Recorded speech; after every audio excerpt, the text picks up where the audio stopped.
Good morning class. आज हम लोग देखेंगे रसायन शास्त्र का महत्व एवं कार्य क्षेत्र, importance and scope of chemistry. ठीक है, जो रसायन हम लोग पढ़ते हैं उसका क्या उपयोग है हमारे दैनिक जीवन में या फिर कहीं भी क्या उपयोग है जिसके कारण उस रसायन को हम लोग पढ़ते हैं। तो रसायन का उपयोग हर क्षेत्र में होता है, चाहे वो युद्ध काल के क्षेत्र में हो, मतलब युद्ध के मैदान में हो, चाहे वो घर में हो, चाहे एक हॉस्पिटल में हो, चाहे किसी भी फैक्ट्री में हो, सभी जगह पे रसायन का उपयोग होता है। तो इसी में कुछ पॉइंट्स के बारे में हम लोग देखने वाले हैं। तो उसमें से पहला है आपका दवाओं में रसायन। ठीक है, दवाओं में किस तरह से रसायन का उपयोग होता है, किस तरह से पहले होता था और किस तरह से अब होता है। पहले क्या होता था, छोटी छोटी बीमारियों में लोग मरने लगते थे, है ना, चाहे वो सर्दी जुकाम हो, है ना, या फिर दर्द के कारण छोटी छोटी बीमारी आता था तो उसमें हजारों लाखों की संख्या में लोग मरने लगते थे। फिर जैसे जैसे समय ने रफ्तार बदली, क्या हुआ, पेनिसिलिन का आविष्कार हुआ। ठीक है, उसके बाद थोड़े समय के बाद टीके बनाए गए, बीसीजी का टीका आप लोग जानते ही हो, जिससे क्या हुआ, बहुत सी बीमारी में लड़ने में, बहुत सी बीमारी को लड़ने में हमें क्या मिली, सहायता मिली। ठीक है, उसी तरह से जैसे जैसे समय और बीतता गया, बहुत सी बीमारियों के लिए रसायन ने बहुत सी दवाएं उपलब्ध कराई। ठीक है ना, टेक्सॉल, कैंसर के इलाज में क्या था, क्या दिया गया, सिस्प्लैटिन एंड टेक्सॉल। एड्स के लिए क्या दिया गया था, एजिटोथायमिन, है ना। ये सभी जो है अनेक बीमारियों को लड़ने में क्या किया, हमारी मदद किया गया। ठीक है, तो इस तरह से रसायन ने बहुत सी दवाएं हमें उपलब्ध कराई, जिससे हम लोग ये कह सकते हैं कि दवाओं के क्षेत्र में उनका बहुत उपयोग है। मतलब रसायन एक तरह से दवाओं का रसायन है, क्योंकि उसने हमें बहुत सी दवाएं बीमारी से लड़ने के लिए उपलब्ध कराई है। दूसरा में देखें तो औद्योगिक क्षेत्र में रसायन। ठीक है, जो फैक्ट्री होता है वहां पे भी रसायन किस तरह से उपयोग होता है। देखो, यहाँ पे रेयान हो गया, नायलॉन हो गया, जो हम लोग कपड़े पहनते हैं, धागे बनाए जाते हैं, केमिस्ट्री की मदद से ही तो बनाए जाते हैं ना। तो नई नई धागे इस केमिस्ट्री की मदद से क्या की गए, बनाए गए। ठीक है, उसके बाद देखें तो कृषि में रसायन। ठीक है, तो कृषि में रसायन किस तरह से उपयोगी है उसको देखना है। तो देखो, पहले क्या होता था, पहले के जमानों में जितना उत्पादन होता था उसमें से आधा क्या होता था, कीड़े मकोड़े खा जाते थे। मतलब उत्पादन क्या होता था, बहुत कम होता था। लेकिन जैसे जैसे समय बीतता गया, जनसंख्या बढ़ने लगी और उत्पादन की समस्या आने लगी, है ना। मतलब भोजन क्या है, कम मात्रा में मिलता था, तो ये जरूरत हुई कि हाँ, किसी भी तरह से उत्पादन को बढ़ाया जाए। तो उसके लिए क्या किया गया, भाई जो कीड़े मकोड़े आपके भोजन को नष्ट कर रहे हैं उसको खत्म किया जाए, है ना। एक तरह से कैसे भी करें, लेकिन उस कीड़े मकोड़े जो भोजन को, जो हमारे धान को, फसल को खराब कर रहे हैं, उसको क्या किया जाए, नष्ट किया जाए। तो उसके लिए बहुत से कीटनाशक बनाए गए। ठीक है, इन कीटनाशक का इस्तेमाल या फिर इन कीटनाशक जो है दिया किसने, केमिस्ट्री ने ही दिया। केमिस्ट्री ने ही हमें नए नए कीटनाशक का उपयोग करना सिखाया, जिससे हमने क्या है, अपनी पैदावार को बढ़ाया, है ना। धान जो हम लोग उगाते हैं उसमें क्या हुआ, इजाफा हुआ हमें। उसके बाद क्या हुआ, ये तो हो गया। उसके बाद कुछ रासायनिक उर्वरक भी बनाए गए, है ना। यूरिया हो गया, जो हम लोग देते हैं ना, यूरिया हो गया, और डीएपी हो गया। ये सभी क्या है, रसायन की मदद से ही बनाए गए, जिसमें क्या हुआ, हमारी पैदावार जो थी दुगनी हो गई। मतलब पहले जितना पैदावार होता था उससे ज्यादा अब पैदावार होने लगा। किसकी मदद से, रसायन की मदद से। अब अगला है हमारा सुख सुविधाओं में रसायन, है ना। तो सुख सुविधाओं में रसायन किस प्रकार से उपयोगी है उसको देख रहे हैं। तो देखो, आप लोग जो क्रीम लगाते हो और जो पाउडर लगाते हो ना, वो किसने दिया है, केमिस्ट्री ने ही दिया है। ठीक है, स्टील्स, जो रॉड लगा होता है स्टील का, स्टील के बर्तन होते हैं, ये सब किसने दिया है, केमिस्ट्री ने ही दिया है। तो इस तरह से सुख सुविधाओं में हमारा क्या किया है, इजाफा किया है। अगर आगे देखें तो युद्ध काल में भी रसायन ने बहुत मदद किया है। मतलब युद्ध के क्षेत्र में दूसरे से हमारी रक्षा करने में, दूसरे जो शत्रु हैं उनसे हमें बचाने के लिए, साथ में मारने में भी क्या किया है, मारने में भी क्या है, सहयोग दिया है। तो युद्ध काल में क्या है कि रसायन ने बहुत से डायनामाइट हमें उपलब्ध कराए, है ना। विषैली गैसें बनाई, जिससे क्या हुआ, युद्ध में हमें एक नया अस्त्र शस्त्र उपलब्ध हो गया। ठीक है, इस तरह से हमने देखा कि रसायन शास्त्र का महत्व एवं कार्य क्षेत्र क्या है। मतलब वो हमें उपलब्ध कराता है दवाएं। कृषि में भी मतलब पैदावार बढ़ाने के लिए रासायनिक उर्वरक उपलब्ध करवाते हैं। और क्या है, उर्वरक उपलब्ध करवाते हैं। और क्या है, औद्योगिक क्षेत्र में भी नए नए कपड़े पहनने में, नए नायलॉन हो गया, रेयान हो गया, नए नए धागे बनाने में क्या है, मतलब रसायन बहुत उपयोगी है। इसके अलावा हमें मतलब युद्ध लड़ने में भी क्या है, बहुत सहयोगी है। उसके बाद सुख सुविधाओं में हमें और अच्छा दिखाने में भी क्या है, रसायन जो है बहुत उपयोगी सिद्ध हुआ है। ठीक है। इसके अलावा अगर देखें तो रसायन के उपयोग ने एक बहुत बड़ी समस्या भी उत्पन्न कर दी है। रसायन के प्रयोग से ही मतलब इन्वायरमेंट पर जो है खतरा और ज्यादा बढ़ने लगा है। रसायन के उपयोग ने हमें सुख सुविधाएं, हमारे काम को आसान तो किया है, लेकिन एक तरह से एक समस्या आकर खड़ी हो गई है, ओजोन परत का क्षय, है ना। ओजोन परत का क्षय हो रहा है ना। CFC जो होता है मतलब क्लोरोफ्लोरोकार्बन होता है, उसके उपयोग से हम दिन ब दिन क्या हो रहा है, जो ओजोन परत है उसमें छेद हो रहा है। ओजोन परत क्या करता क्या है, जो पराबैंगनी किरणें जो हमारी त्वचा में आकर पड़ती है उसको क्या करता है, रोकता है। ओजोन परत क्या करता है, पराबैंगनी किरणों को हम तक पहुंचने में क्या करता है, प्रोटेक्ट करता है। बट अब क्या हो रहा है, इस रसायन के बढ़ते उपयोग ने उनमें क्षय कर दिया है। तो रसायन एक तरह से हमें इतनी सुख सुविधाएं दिला रहा है तो साथ में कुछ हानि भी पहुंचा रहा है, लेकिन जरूरी नहीं है कि यह हानि हमेशा ही रहेगा। इस हानि का उपयोग क्या है, रसायन ही ढूंढेगा, है ना। तो ठीक है, अब आगे देखते हैं। हाँ, तो रसायन में हम लोग करते क्या है, देखो फिजिक्स में क्या होता है कि हाँ चांद के पार जाना है, चांद में क्या है, ठीक है, मंगल ग्रह में क्या है, ये सब देखते हैं। रॉकेट किस तरह से उड़ेगा ये देखते हैं। बट केमिस्ट्री में हम लोग क्या करते हैं, कोई भी वस्तु को उठा लिए, ठीक है, और उसमें देखते हैं हाँ वो किससे मिलकर बना है वो देखते हैं, है ना। ऐसा तो होता है कि वो एटम मॉलिक्यूल से मिलकर बना है, पर वो किस तरह से मिला है, किस तरह से वो बना है। कोई भी वस्तु को उठा लिए, जैसे कि मेरे पास चाक है, इसको मैं उठा ली, उसके बाद देखते हैं हाँ ये किससे मिलकर बना है, एटम्स क्या है, मॉलिक्यूल्स क्या है, इन सब का स्टडी हम लोग क्या करते हैं, केमिस्ट्री में करते हैं। ठीक, अब हम लोग देखने वाले हैं द्रव या फिर पदार्थ को, है ना, मैटर, जिसको इंग्लिश में बोलते हैं मैटर, है ना। तो यहाँ पे होता क्या है, द्रव या फिर पदार्थ होता क्या है। तो अब हम लोग देखते हैं कि हमारे आसपास बहुत सी वस्तुएं होती है ना।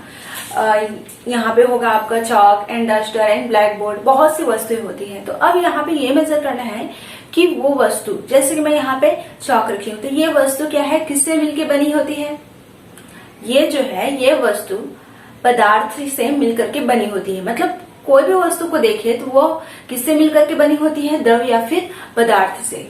मतलब किसी भी प्रॉपर्टी को देख रहे हैं, किसी भी चीज की, कोई भी यहाँ पे कोई भी चीज है, कोई भी वस्तु है, उसकी प्रॉपर्टी को देखें। अगर रसायन में देखेंगे तो हम लोग क्या मेजर करते हैं, मतलब रसायन में जनरली, केमिस्ट्री में जनरली हम लोग, जैसे कि यहाँ पे कुछ वस्तु है, उसको मैं उठा के लेकर आ रही हूँ, है ना। अब यहाँ पे इस वस्तु का अगर रासायनिक गुण या फिर रसायन में हम लोग क्या स्टडी करते हैं, हम लोग देखते हैं कि वो किससे मिलकर के बना है ना।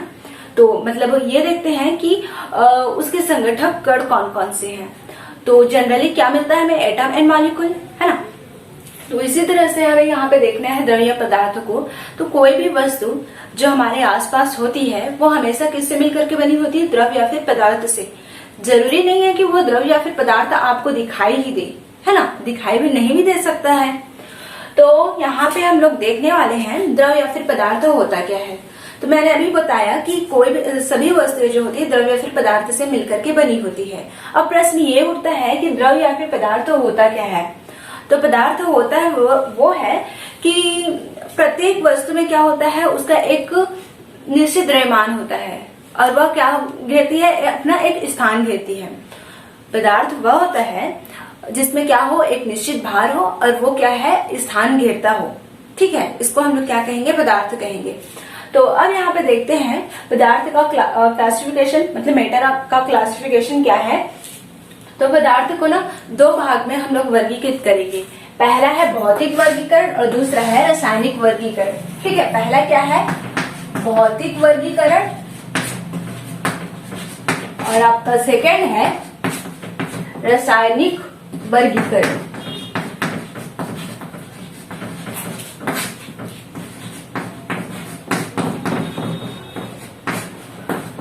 ठीक है, तो अब प्रश्न प्रश्न ये उठता है कि भौतिक वर्गीकरण क्या है, किस तरह से हम लोग उसका भौतिक वर्गीकरण करेंगे। मैंने बताया पदार्थ को दो भागों में वर्गीकृत करते हैं, भौतिक वर्गीकरण एंड सेकंड है आपका रासायनिक वर्गीकरण। भौतिक वर्गीकरण वो है जैसे कि यहाँ पे चौक है ना, तो है पता है ये एक वस्तु है जो पदार्थ से मिलकर के बना है ना। तो अब हम करते हैं इसका भौतिक वर्गीकरण। तो भौतिक वर्गीकरण होता क्या है, जनरली हम उसको देख के मेजर करते हैं। जैसे कि ये आपको दिख रहा होगा, ये ठोस है कि द्रव है कि गैस है, आप सभी को पता है ये ठोस है ना। तो भौतिक वर्गीकरण वही है जिसको हम लोग देख के बता सकते हैं, देख के मेजर कर सकते हैं। तो भौतिक वर्गीकरण को 3 रूप में बांटा गया है। क्या क्या है, भौतिक वर्गीकरण को 3 रूप में हम लोग बांटते हैं, ठोस, द्रव और क्या है, gas, solid liquid and gas. और होता है प्लाज्मा एंड बोश-आइंस्टाइन, तो जिसको हम लोग यहाँ पे डिस्कस नहीं करेंगे।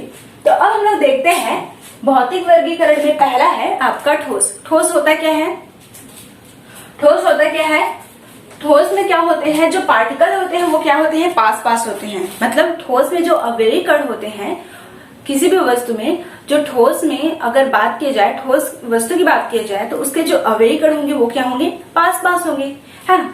जैसे कि 10 बॉल है आपके पास, मैं दे रही हूँ आपको 10 बॉल और बोल रही हूँ कि इसको एक डिब्बे में अरेंज कीजिए। मैं डिब्बा भी दी हूँ आपको ये, और मैंने बोला है कि इसमें 10 जो गेंद है उसको अरेंज करना है।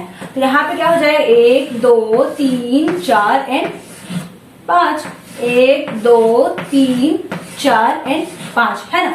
तो यहाँ पे आप लोग जब उस गेंद को अरेंज करोगे ना, तो यहाँ पे कुछ खाली स्थान बनेगा, यहाँ पे बीच बीच में क्या बनेगा, खाली स्थान, ठीक है। इस खाली स्थान को हम लोग क्या कहते हैं पता है, इंटरमॉलिक्यूलर स्पेस, अंतर कोशिकीय अवकाश या फिर अंतर कोशिकीय रिक्तियां, ठीक है। तो यहाँ पे अब ये देखना है कि ठोस में होता क्या है, ठोस में जो अवयवी कण होते हैं वो पास पास होते हैं, ठीक है। देखो ठोस द्रव गैस तीनों ही क्या होते हैं, अलग अलग होते हैं, एक दूसरे से वो भिन्न होते हैं। तो अब ये प्रश्न उठता है कि ठोस द्रव गैस एक दूसरे से भिन्न क्यों है। तो ये उनका अंतर यही है, अंतर कोशिकीय अवकाश। ठोस में अंतर कोशिकीय अवकाश कम होता है, द्रव में अंतर कोशिकीय अवकाश ज्यादा होता है, और गैस में अंतर कोशिकीय अवकाश और ज्यादा होता है, ठीक है। अभी मैंने बताया कि 10 बॉल है आपके पास, उसको अरेंज करना है एक डिब्बे में, तो वहां पे जो इंटरमॉलिक्यूलर जो स्पेस बन रहा है, जो खाली स्थान बन रहा है, उसको क्या कहते हैं, रिक्तियां या फिर अंतर कोशिकीय अवकाश, है ना, अंतर कोशिकीय अवकाश। तो ठोस में जो अंतर कोशिकीय अवकाश रहता है वो क्या होता है, कम होता है। क्यों कम होता है, क्योंकि ठोस के जो अवयवी कण होते हैं वो क्या होते हैं, पास पास होते हैं, ठीक है। अब ये प्रश्न उठता है कि यहाँ पे जो अवयवी कण है क्या वो मूव कर सकते हैं, वो गति कर सकते हैं कि नहीं। तो यहाँ पे देखो ठोस के जो अवयवी कण होंगे वो अपनी जगह में सिर्फ कंपन करेंगे, मतलब कंपन करेंगे, ठीक है। वो एक यहाँ से यहाँ या फिर वहां से यहाँ वो गति नहीं कर सकते, ठीक है। अब यहाँ पे देखते हैं द्रव को, तो द्रव में क्या होता है, ठीक है। द्रव में देखें तो द्रव में क्या होता है, हाँ, द्रव में जो पार्टिकल्स होते हैं वो थोड़े दूर दूर होते हैं, है ना। या फिर द्रव के जो अवयवी कण होंगे, द्रव में जो अवयवी कण होते हैं वो थोड़े दूर दूर में होते हैं। द्रव के जो अवयवी कण होते हैं वो मूव, गति कर सकते हैं, ठीक है। उसके बाद यहाँ पे देखते हैं गैस को, और साथ में ये भी होता है उसके अवकाश जो होगा द्रव की ठोस की अपेक्षा क्या होता है, ज्यादा होता है। उसके बाद देखिए अगर गैस को, तो गैस में क्या होते हैं, जो अवयवी कण होते हैं थोड़ी ज्यादा दूर में होते हैं। ठोस और गैस में देखें तो गैस के अवयवी कण जो होते हैं ठोस और द्रव के अवयवी कण की अपेक्षा थोड़े ज्यादा दूर दूर में होते हैं, है ना। मतलब इसमें अंतर कोशिकीय अवकाश क्या होता है, बहुत ज्यादा होता है। और यहाँ इसमें गैस के जो अवयवी कण होते हैं मूव कर सकते हैं, स्वतंत्र रूप से मूव करते हैं, फ्रीली, ठीक है। तो अब यहाँ पे देखो ठोस का जो आकार और आयतन क्या होता है, निश्चित होता है। याद रखना इसको, ठोस का आकार, वॉल्यूम इन सेल्फ जो होता है, शेप मतलब उसका आकार क्या होता है, निश्चित होता है। द्रव की बात की जाए तो द्रव का शेप जो होता है निश्चित नहीं होता है ना।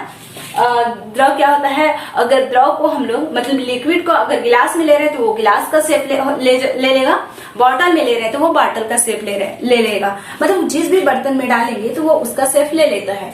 मतलब द्रव का आकार क्या होता है, निश्चित नहीं होता है, लेकिन उसका वॉल्यूम मतलब आयतन क्या होता है, द्रव का निश्चित होता है। मतलब जगह तो वो उतना ही घेरेगा, है ना। तो अगर गैस की बात की जाए तो गैस का ना तो आकार निश्चित होता है, ना ही आयतन निश्चित होता है। ठीक है, इस तरह से हमने देखा ठोस में अंतरकोशीय अवकाश कम होते हैं, लिक्विड में मतलब द्रव में अंतरकोशीय अवकाश ज्यादा होते हैं, और गैस में अंतरकोशीय अवकाश बहुत ज्यादा होते हैं।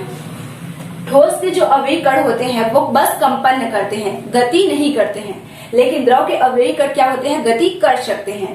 गैस के अवयवी कण जो होते हैं ज्यादा फ्रीली मतलब स्वतंत्र रूप से गति कर सकते हैं। और साथ में हमने ये देखा कि ठोस का आकार एवं आयतन दोनों ही क्या होता है, निश्चित होता है ना। और द्रव का आकार क्या होता है, निश्चित नहीं होता, लेकिन आयतन क्या होता है, हमेशा निश्चित होता है। उसके बाद हमने गैस के बारे में देखा, गैस का ना तो आकार निश्चित होता है, ना ही आयतन निश्चित होता है। ठीक है, जैसे कि सिलेंडर है, सिलेंडर को मैं तोड़ देती हूँ तो वहां पे उसमें जितना भी गैस है वो पूरा इन्वायरमेंट में क्या हो जाएगा, बिखर जाएगा, है ना। तो यहाँ पे इसका ना तो आकार निश्चित होता है, ना ही आयतन निश्चित होता है। तो इस तरह से भौतिक द्रव्य के भौतिक वर्गीकरण या फिर पदार्थ के भौतिक वर्गीकरण में पदार्थ को 3 रूप में हमने बांटा था, ठोस, द्रव और गैस। ठीक है, तो आगे बढ़ते हैं और देखते हैं पदार्थ के रासायनिक वर्गीकरण। ठीक है, हमने ये देखा कि भौतिक वर्गीकरण किस प्रकार से होता है, रासायनिक वर्गीकरण को हम देखने वाले हैं।